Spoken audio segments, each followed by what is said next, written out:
Hello guys, welcome back to my channel Religiously Fit. So today we'll be working on chapter number 5, that is understanding the ACE integrated fitness training model. Okay. So this chapter is very important chapter. Like the coming chapters will also be, again I'll be saying the same thing, very important. But this chapter talks about the ACE in itself, their own fitness training models. So with respect to that, this chapter is important because we will be studying the basic concepts of how this ACE works, what are their own belief system and models and their own strategies and frameworks. Okay, so let's start this chapter. So this chapter, I think this is the chapter 5, and from this chapter, the technicality is going to start, and you'll start to listen the technical words and all those things.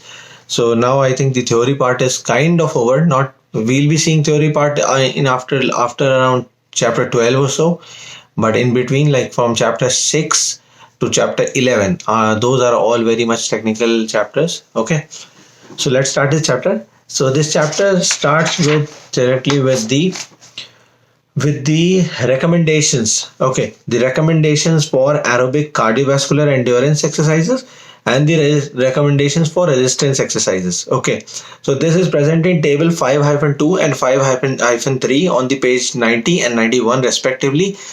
So I'll not be going in very much detail for these tables, because these are like some of the things you have to memorize by yourself.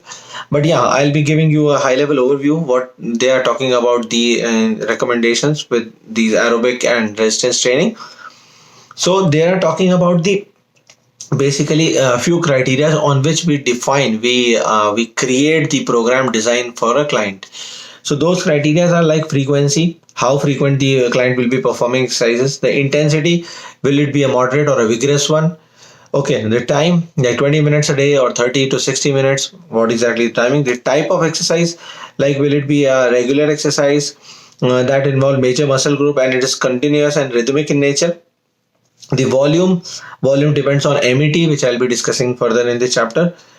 The pattern of exercise, will it be a continuous session or multiple sessions, like single session per day or multiple sessions of greater than 10 minutes of the desired duration and volume exercise per day. Progression, how we will be progressing, what is the progression design. So based on these criteria like frequency, intensity, time, type, repetition, sets, pattern, progression, volume, so these are the criteria on which we are going to design the recommendations are given. Okay, so you just go through this table, and if you have any problem, any issue, just type your question in the comment. I'll be happy to answer that.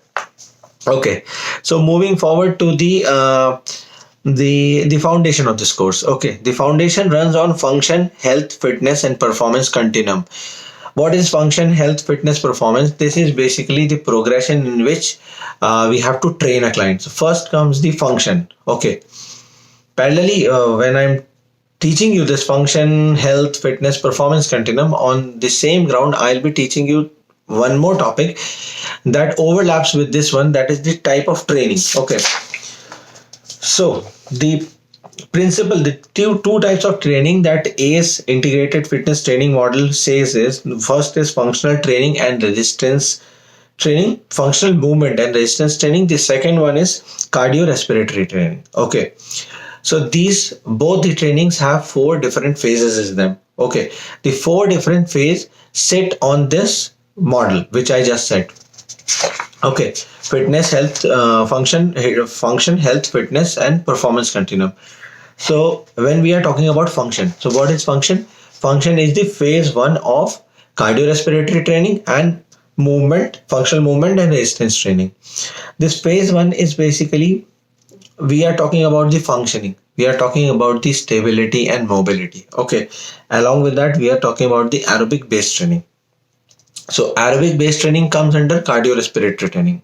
Okay, and stability and mobility comes under functional movement and resistance training. Okay, so as I said, both of these principal components of ACE IFT model have 4 different phases. So the first phase is function, which aligns with stability and mobility and aerobic based training. The next is health.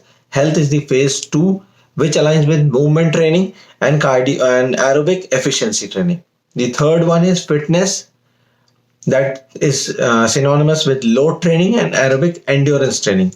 The fourth one is performance, that is the last phase, which is synonymous with performance training and aerobic power training.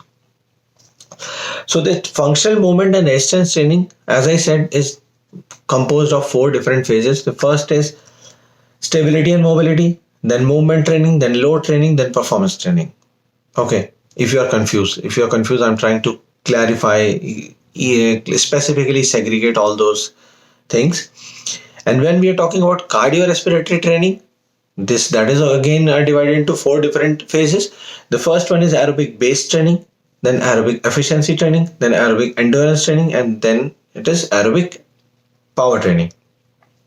So these are the four stages. You can see like this cardiorespiratory and this functional movement and resistance. These are going parallel to each other. Okay, and this is first phase, second phase, third phase, fourth phase. Okay.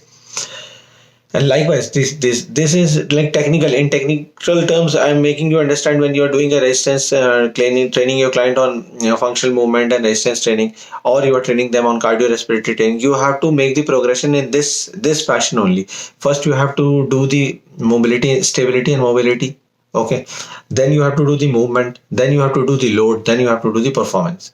And if you are training them on the cardiorespiratory training, then first of all you have to do the base, then efficiency, then endurance, and then power. Okay. So now let's start with these ones.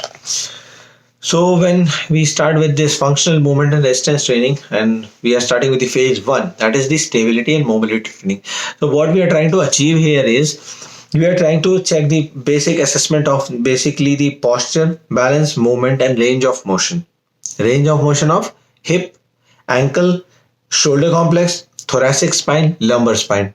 I know you have heard this thoracic spine and lumbar spine for the first time.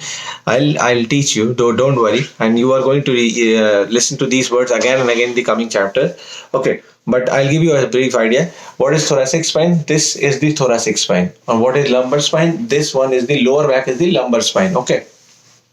Okay, so when we are doing the stability and mobility training of a client, they have just joined the gym, you have done a couple of assessments, and now it seems that they have some issue with the posture. So first of all, you have to do the assessment to understand what are the deviations that they have. So now you have identified that they have certain deviations in their postures and all. So that is covered in this first phase, stability and mobility training. You are going to train them to so that they attain proper stability and proper mobility of their joints. Okay, first their joints have to be stable, and then once this stability has been restored in the joints, then you have to go ahead with the mobility.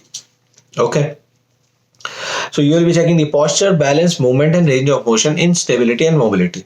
Okay, now comes the movement training, in which you have to check their movements of everything, of all the joints and all. So this movement training is divided into how many phases? 5 phases. 5 different types of movements are there. First is bend and lift. Okay, like when you bend to take something from the ground, you have to pick something from the ground. Bend and lift. Second is single leg movement, like the lunge movement, in which you do move just single leg. The one leg is fixed and the other leg moves in one direction. The other is pushing movement, when you try to push something, like you push a lawnmower. Okay. Pulling movement, when you are trying to pull yourself, like you do a pull up. Okay, and the last one is rotational movement, when you move your trunk. This is your trunk. Okay, torso. We call it torso as well.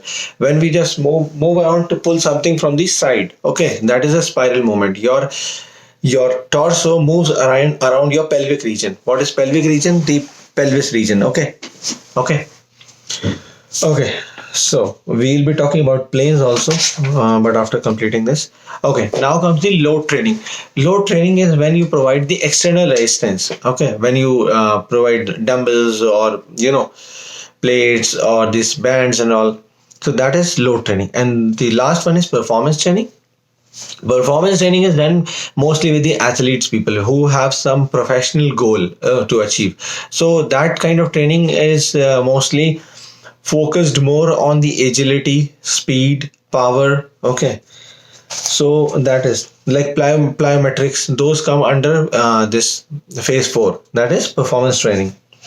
The plyometrics like jump training, the medicine ball throw, kettlebell lift, traditional Olympic style lifts. So these are all done so that we get speed, agility, quickness, and reactivity. So mostly, as I said, these are this phase. The people are trained in this phase are mostly the athletes. Okay. Okay. Okay. So now comes the cardiorespiratory training. So this training is again divided into 4 phases. As I said earlier, the phase 1, 2, 3, 4. First is aerobic base training. Okay. So base training is in this training. Okay. I have to tell you with respect to the thresholds. Okay, so in this phase based training, I won't be telling you the exact exercises what with which we are going to train the clients, but now I have to see my this laptop notes. I'm sorry if I'm making a disturbance. Okay, so stability and mobility, everything done. Now comes the camera. Okay, so when we talk about the, because why I opened my notes is because in this book it is written in too much theory, and I cannot read that theory because we don't have that much time. Okay, yeah, it's already around 11 minutes with this video. So aerobic based training is the steady state training in low to moderate ranges below the first ventilation threshold. Now you will be thinking that what is this ventilatory threshold 1, which we call as VT1 also. VT1 is a concept. VT1 is a concept which we have developed in this industry to understand the exertion level, okay, or to understand the heart rate, or to understand the state of the client, okay, while they are training, doing this cardiorespiratory training, okay, because cardiorespiratory training involves a lot of movement, because of which your heart pumps more blood to the body, and because of which primarily the rate of breathing increases, because okay, which is on the contrary very much different to the resistance training. Okay, so here, to check whether the client is in steady state or they are getting out of breath, or what is their physical and mental state, so for that we have designed ventilatory threshold. Ventilatory threshold is a point on which, when you are talking to a customer, for example, your client is running on a treadmill, okay, and you start to ask, you have to understand that what is their state right now, so you have to ask them to recite something for you, like ABCD or some poem or some song or anything. So if they can talk comfortably, okay, like they are able to say this like A B C D E F G H, like without losing their breath, so that means they are below the VT1, ventilatory threshold 1. Okay, I'll be going through this VT concept in detail, and probably I may make a new video for that, because this is a detail and a very important concept which you will be required while you will be training your clients. Okay, so we do this talk test, which I just told, that is called talk test, in which one can perform the exercise and talk comfortably in sentences that are more than a few words. Then they are likely below VT1. Okay, and so yeah. So this is called talk test, in which you ask them to talk to you, like recite a poem or anything. Like it's not the poem they have to recite, like ABCD. That's as simple as that. Okay, now we have designed a scale on which we are going to measure like how much tired they are, what is the condition. So that is called RPE, rating of perceived exertion, RPE, and this goes from 0 to 10. 0 means it's very very easy, and 10 means it's very very hard. So when we are training the clients in aerobic based training phase, then the RPE should be between 3 to 4. On a scale of 10, it should be between 3 to 4. You have to ask a client like, how, on a scale of 10, how tired or how fatigued are you feeling? How much fatigue are you feeling? So they will tell you, like it depends. That is why the name is rating of perceived exertion. What are they perceiving? Because sometimes it may happen that your client is a heart patient. So you have to understand from their angle like how tired they are feeling. So it depends. Like if an athlete is running on a treadmill, and if, for example, they have been running from last 15 minutes, and if you ask them how much tired are you feel on a scale of 10, so they may say just 2 or 3, And at the same time, if there's some other client who's running on a treadmill and he's, for example, overweight, for instance, or he is a heart patient, or he is on some of the medications, and he's running from last 10 minutes, and he may say that I am on a scale of 10, I'm feeling like 8 or 9 or maybe 10. So it depends. So that is why we have designed this scale, a metric system, in which we ask the client like, how are you feeling? Because the tiredness or fatigue or all these things are very subjective, and they depend person to person. Okay, so I think I've talked much about this.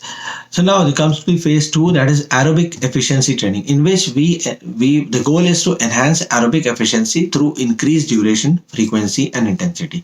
Now, when you know that client is doing well in the phase one, now you can move them to the phase two. So you increase the duration of the exercise, you increase the frequency of their training within a week. Like earlier, if they were training for twice a week, so you can make them thrice or maybe 4 times. It depends. And the intensity, you can increase the weight. So you can increase the intensity by involving more difficult exercises or doing some circuit training or something like that. Okay, so these are the criteria which we tweak. And in this phase two aerobic efficiency training, the RPE should be between 5, like 5 or 6.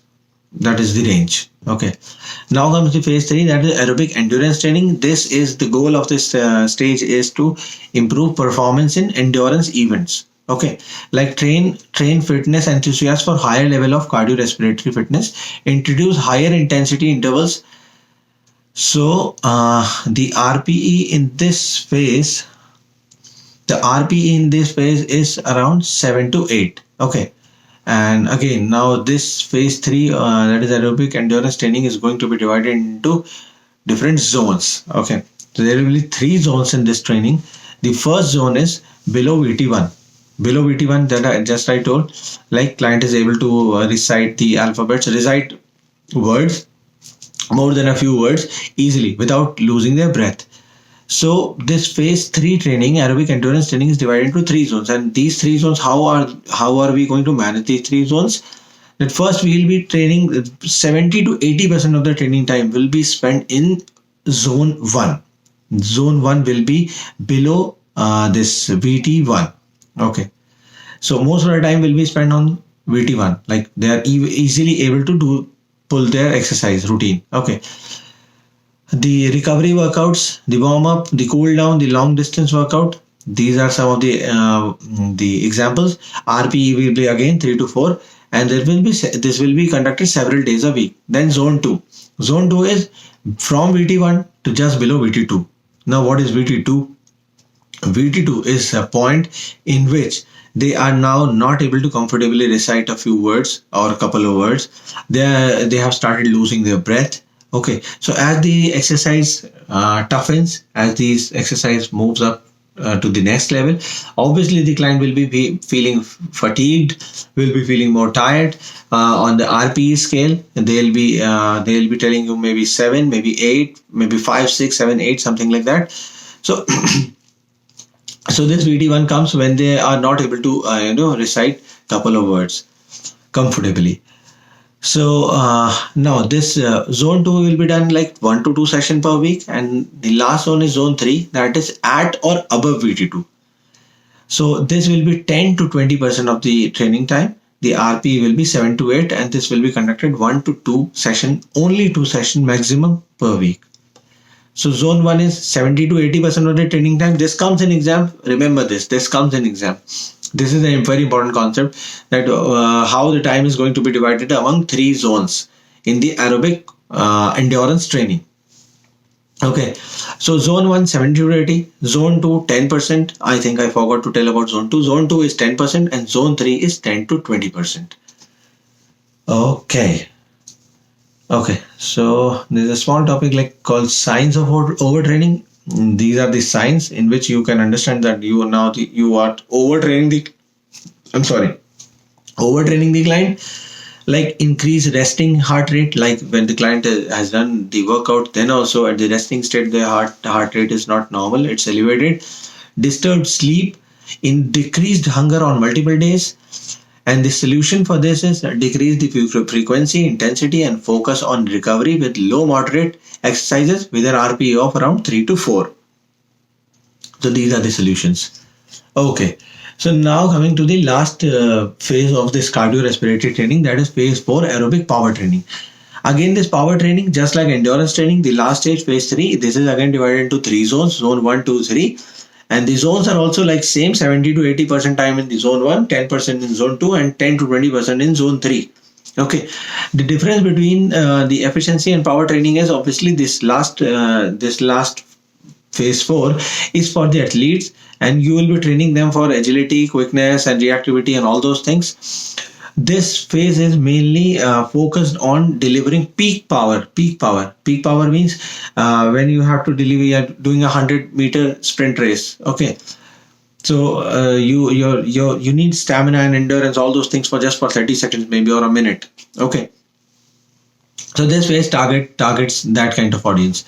Increased aerobic capacity, develop peak power. Okay, using interval well above VT2 or RP greater than 9. 9 greater than 9 is very, very hard. Okay, so it's overload the glycolytic system, challenges phosphagen systems, enhance ability to perform work for extended period above lactate threshold. What is this phosphagen and glycolytic system? I will create a new video for this VT thing, ventilatory threshold, and I will discuss in detail what are these VTs and what are the markers, or how these are conducted in clinical settings. And along with that, I'll tell you the storage, the fat, the energy storage system, which gives you energy in all these phases. Okay, when you are doing workout below VT1 or above VT1 and below VT2, at VT2 or above VT2. So what are the energy sources like fats or like carbs or like phosphagen systems? So I'll discuss all those in a separate video. Okay. So, okay, I think the chapter is finished after the notes. Okay, and there's a very small section called special population clientele, which you may read, but we'll be getting a chapter in the later part of this course, which focuses on the special population. Okay, so this chapter has come to an end. Okay, so we'll meeting in the next chapter, chapter 6. Hope this was a helpful session. If you have any questions, any issues with this chapter, please type a question in the comment. I'll reply as soon as possible. Thank you for giving your time, and thank you. Bye-bye.